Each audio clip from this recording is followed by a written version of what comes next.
So that was just a very short introduction to myself, how I established Gitari Property Shields, the challenges I've had at starting out in property, and our plans for the future. So thank you all very much for taking the time to listen to me this evening. I hope I've added some value to you all. And I'll hand it now to Kushal to host the Q&A session. Thank you very much, Mark. It was really a nice presentation, and it's nice to see the journey which you are taking and moving from professional environment into fully into property, and the things which you have in the pipeline also sounds amazing.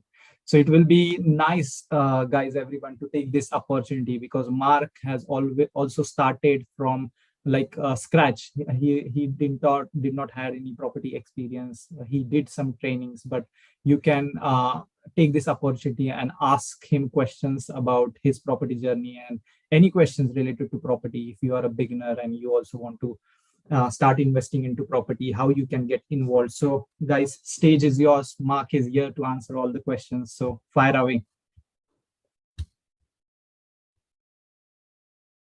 So I had few questions before people are thinking about their questions and these questions. Maybe we can start off this question and answers, and maybe I can start this question and answer with one questions.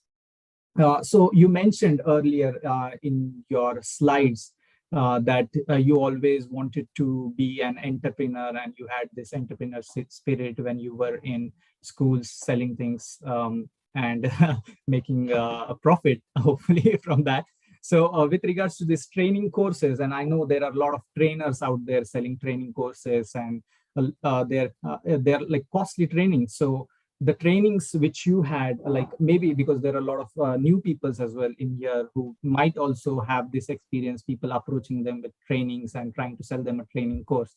So maybe it will be nice for you to share your experiences, and if it is good or bad, the trainings which you have done, like your experience, if it is worth doing, and if it is, if the trainings which you have done, like even though you took a lot of knowledge away, what difficulties you had after you were left alone in your own environment. So maybe if you can share a little bit of like good points, bad points about this, so it will be really good for the audience.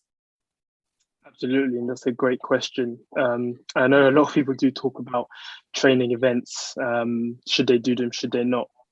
For me personally, I really enjoyed the training. I learned a lot, and I think in any industry that you're in, whether it be property or your professional job, at some point you'll have to do some sort of training. Now, what I would firstly recommend is maybe starting off with any free courses that I put on. So like I mentioned, when I first started out with property training, I just attended a few free courses to get a feel of how the training structure would be. Would it be conducive to how I like to learn?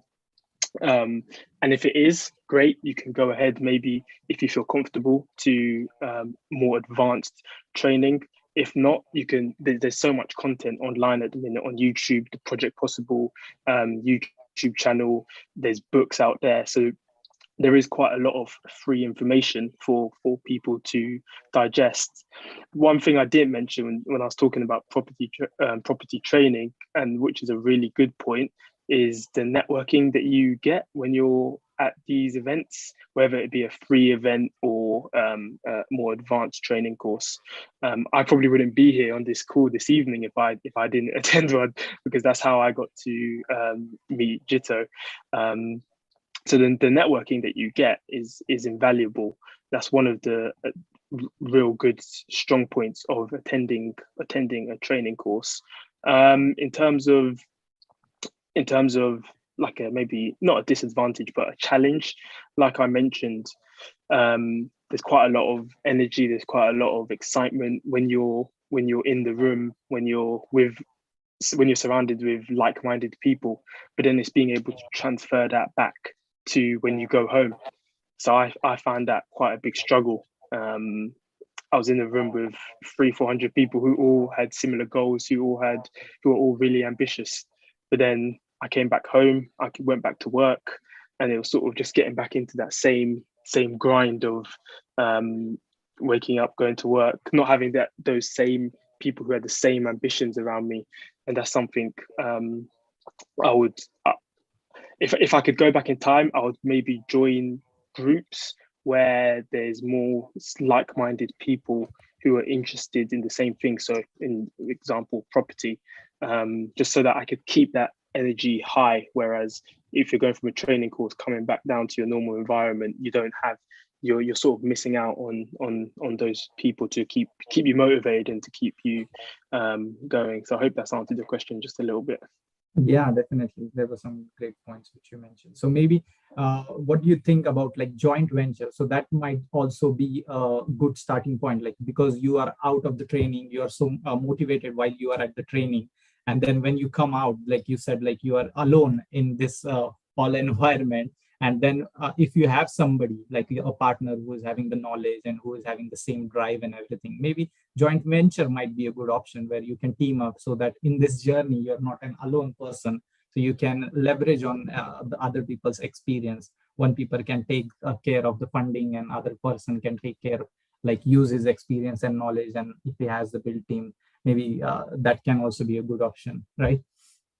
Yeah, no, absolutely. And that's how I started Gitari Property Shield. So Gitari Property Shield is a joint venture, and the beautiful thing about joint ventures is a joint venture is you're not just relying on one person's skill set.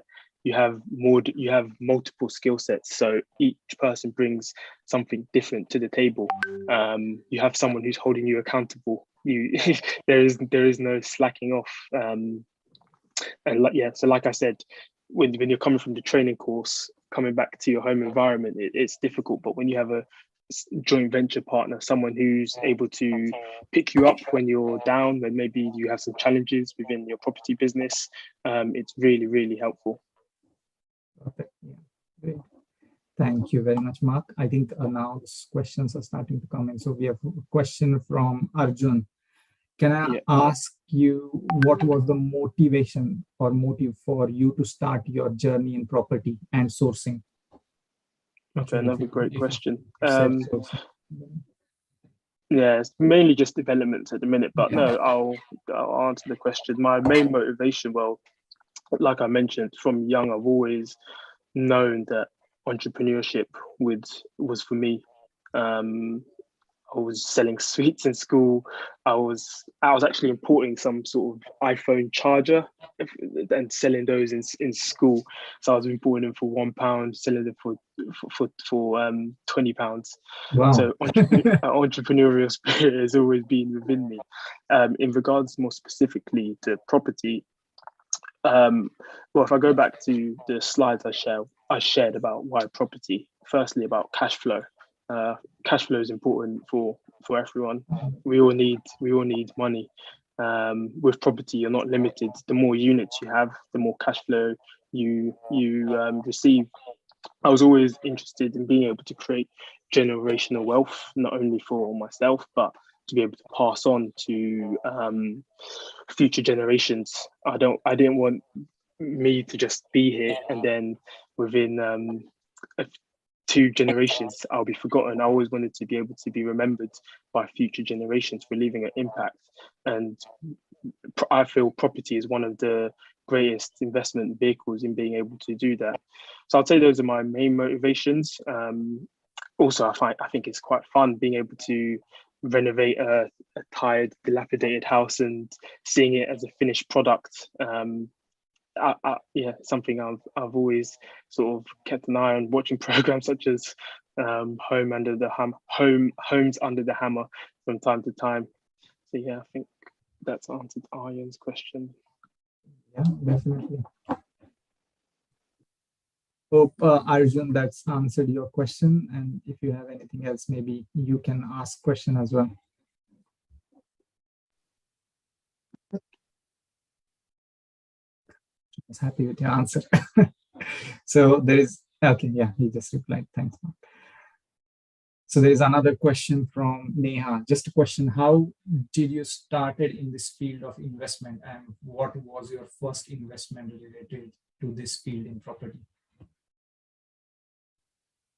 Thank you, Niman. Another great question. So I've actually not started investing in property. As I mentioned, my company, Gitari Property Shield was only launched 6 days ago. So we're in the initial stages of setting up the company, doing all the compliance. So I actually haven't started any investment properties, but within the next year, we're hoping to do one or two developments like the pictures I shared. So it'll be taking a 2-bedroom, 3-bedroom house, converting it into a 5-6 bedroom multi-let HMO. Perfect. Thank you. There is another question from NJ. I'm not sure if that is the name, but sorry.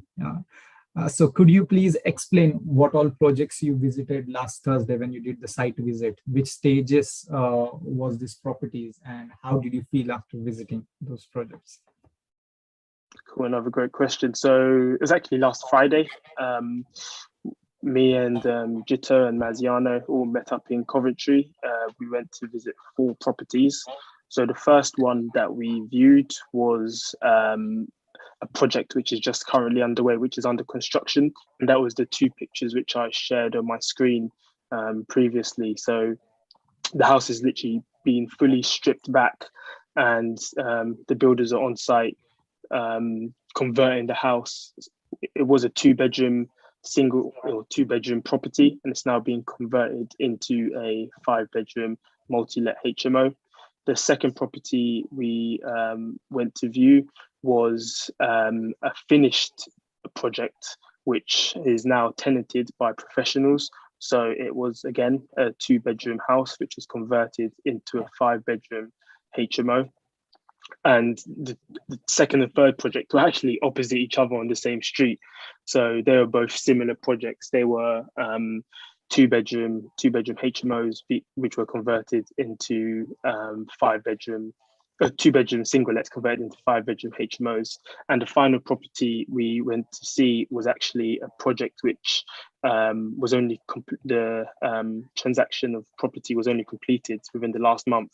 So there was actually still a tenant living in the property. No work had started on that, but we met up with the builder to see what we could do with the property and how we're gonna, or how Project Possible team will develop the project.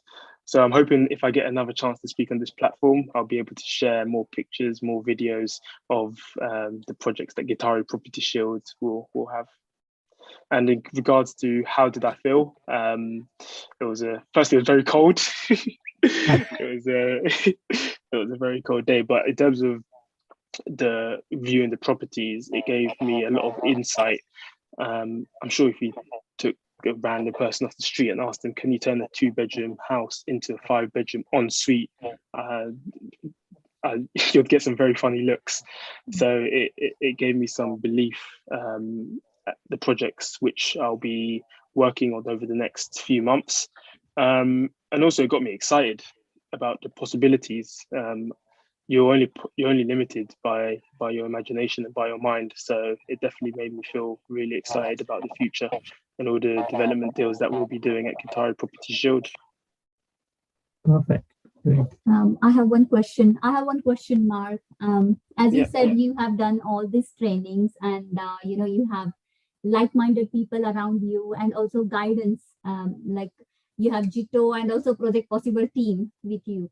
So I just want to know, how important it is for the beginners that to have that guidance, because sometimes people think, oh, it is just an investment in the property.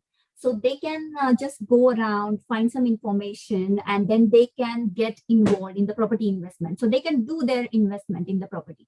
But for the right investment, how it is important actually to have that guidance from the experienced person.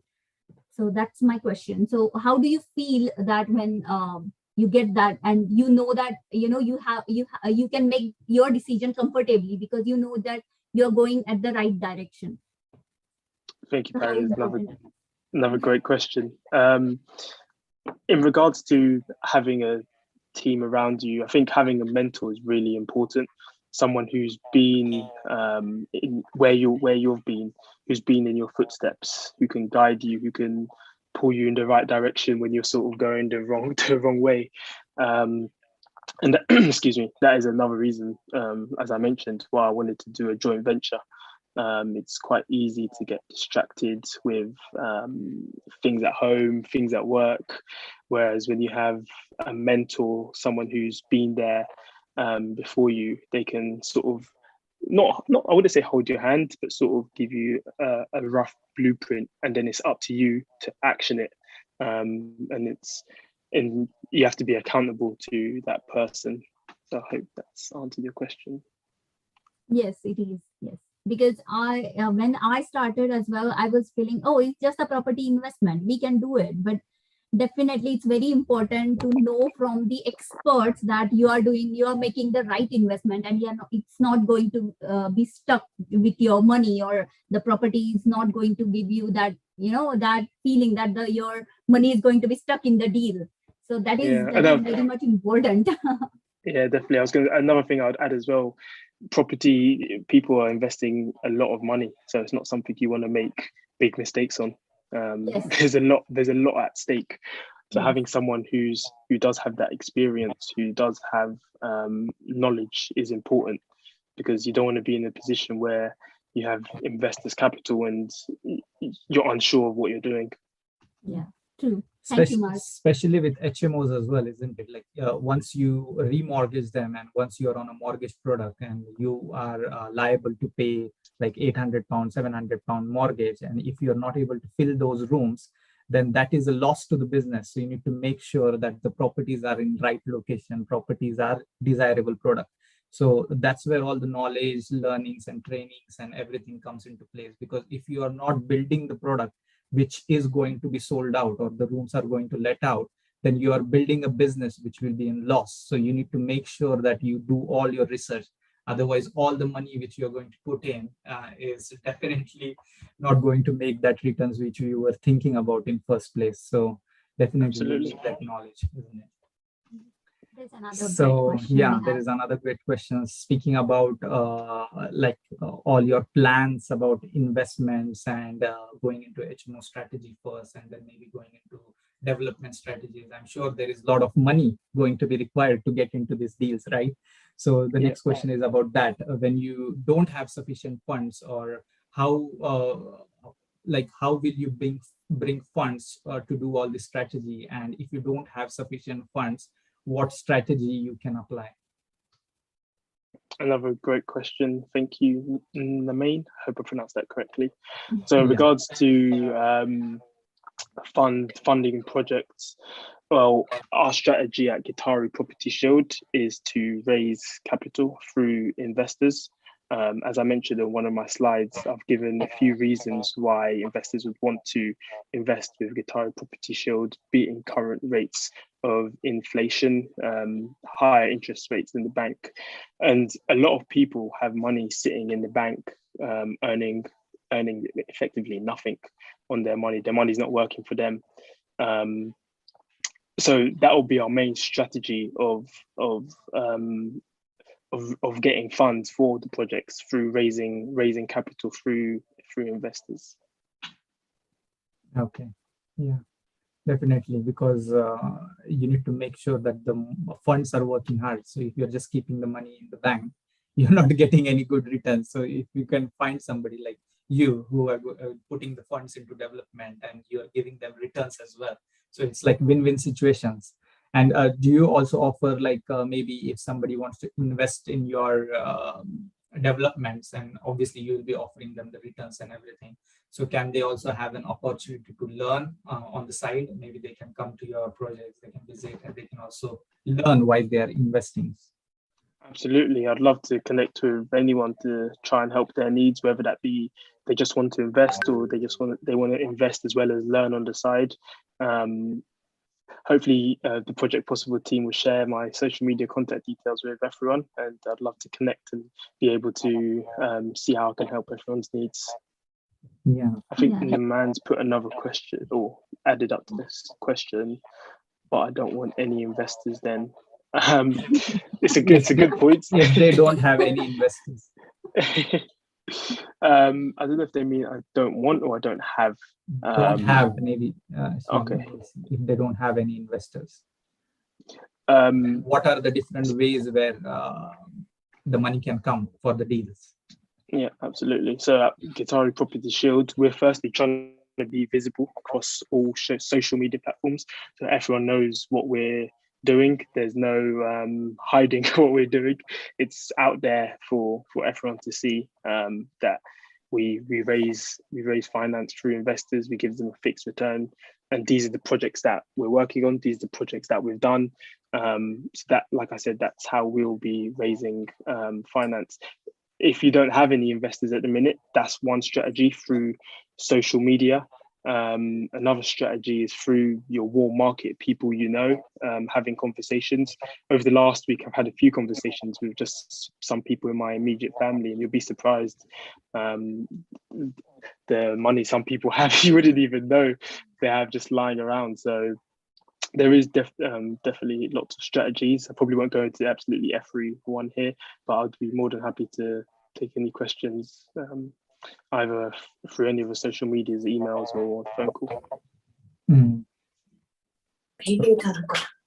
Hi, Mark. This is Sajal here. I'm Neha's friend.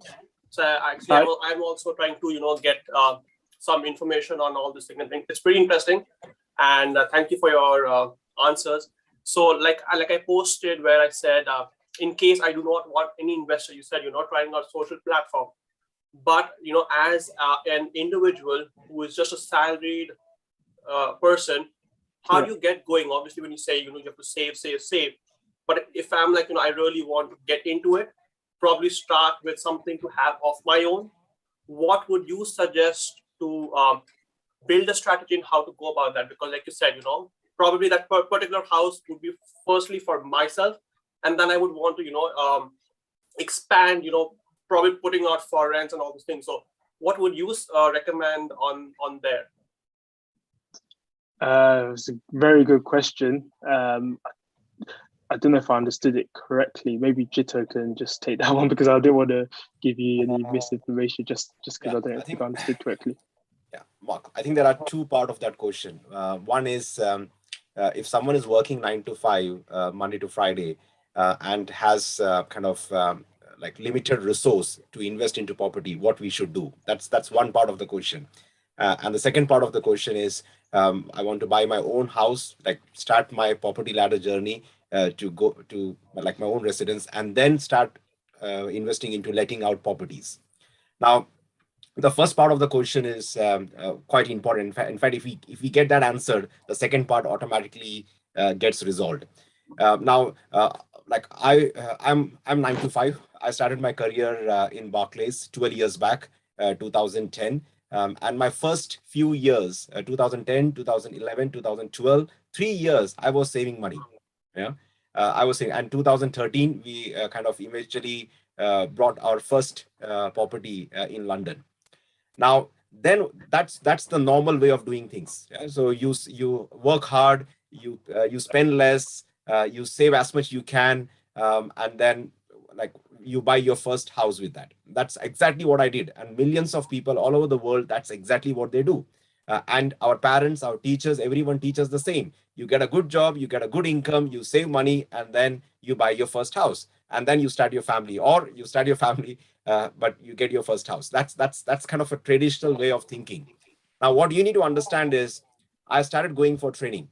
I realized that with this limited income, what I have from Barclays or any full-time job, is not enough for me to scale in the property journey.